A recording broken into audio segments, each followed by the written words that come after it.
Donald ট্রাম্পের বিরুদ্ধে 2020 সালের রাষ্ট্রপতি নির্বাচনের ফলাফল উল্টে দেওয়ার ষড়যন্ত্রের অভিযোগ রয়েছে। বর্তমান ফৌজদারি বিচার হলো সবচেয়ে গুরুতর আইন হুমকি, যা তিনি 2024 সালের রাষ্ট্রপতির দৌড়ে মুখোমুখি হয়েছেন। তিনি মার্কিন যুক্তরাষ্ট্র এবং নাগরিক স্বাধীনতাকে প্রতারণার ষড়যন্ত্র সহ 4টি অভিযোগের মুখোমুখি হয়েছেন। ফেডারেল সরকারের কাজকর্ম নিয়ে ট্রাম্পের ওপর প্রতারণা ও প্রতারণার মাধ্যমে ক্ষতি সাধন, বাধা দান ও মদত দেওয়ার ষড়যন্ত্রের অভিযোগও রয়েছে।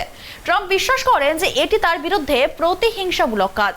বৃহস্পতিবার তাকে আদালতে হাজির করা হয়। দেখুন ট্রাইব টিভির বিশেষ প্রতিবেদন।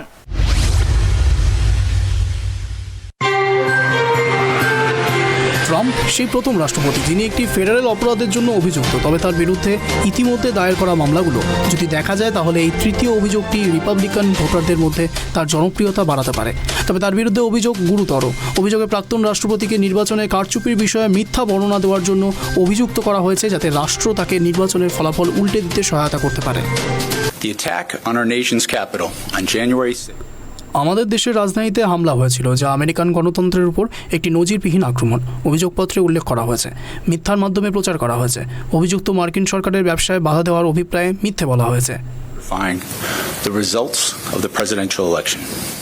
ডোনাল্ড ট্রাম্প তার সামাজিক যোগাযোগ মাধ্যম ট্রুথ স্পেশালের মাধ্যমে এর প্রতিক্রিয়া জানিয়েছেন। তিনি তার বিচারকে নাৎসি জার্মানিতে সংগঠিত হওয়া বিচার বহির্ভূত বিচারের সাথে তুলনা করে একটি বিবৃতি জারি করেছেন।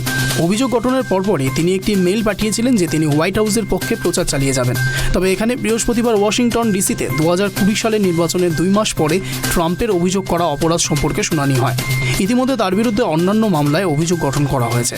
একজন প্রাক্তন প্রাপ্তবয়স্ক চলচ্চিত্র তারকাকে অর্থ প্রদান সংক্রান্ত একটি মামলা আগামী বছরের মার্চে নিউ ইয়র্কের একটি আদালতে বিচারের জন্য যাওয়ার কথা। ফ্লোরিদাকে মে মাসে আবার আদালতে শুনানি করতে হবে। এতে ট্রাম্পের বিরুদ্ধে সামরিক ও অন্যান্য গোপন নথি ভুলভাবে নিজের কাছে রাখার অভিযোগ রয়েছে। আপাতত সবই সময়ের ব্যাপার। অন্যান্য ক্ষেত্রে ট্রাম্প আগামী বছরের রাষ্ট্রপতি নির্বাচন পর্যন্ত শুনানি স্থগিত করার চেষ্টা করেছেন।